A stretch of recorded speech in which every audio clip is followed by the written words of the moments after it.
They were brothers, not by blood, but by revolution. Together, they dreamed of a new Africa free from corruption, imperialism, and greed. But one day, one pulled the trigger on the other. This is not just a story of betrayal. It's the story of how one man destroyed the revolution he helped create. This is the untold truth of Captain Blaise Compaoré, the man who killed his best friend, Thomas Sankara.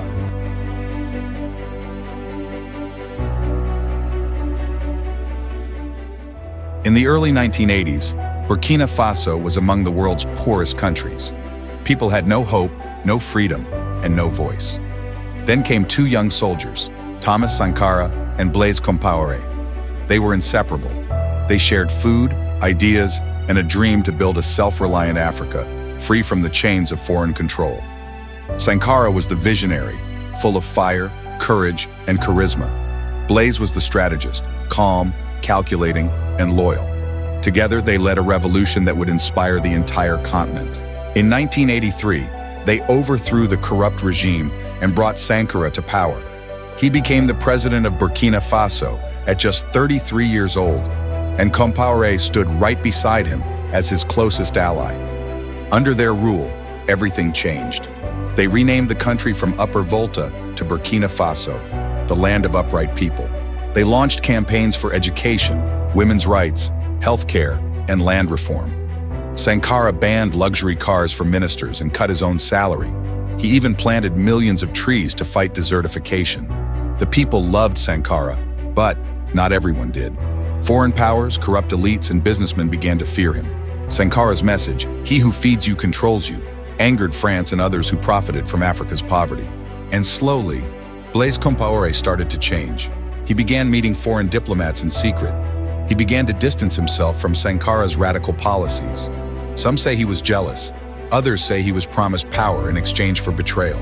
But one thing is certain, the brotherhood was breaking. On October 15, 1987, Thomas Sankara was called to a meeting at the Council of the Revolution. He went without guards, without fear, because he believed his best friend would never harm him.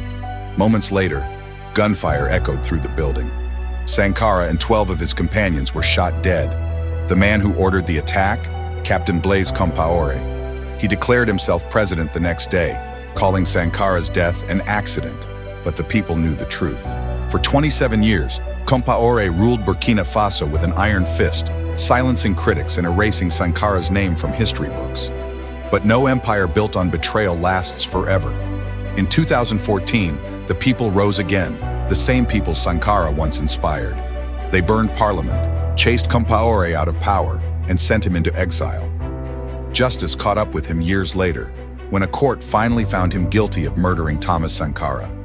Thomas Sankara once said, "You cannot kill ideas," and he was right. His body fell, but his dream still breathes in every young African who dares to imagine a better future.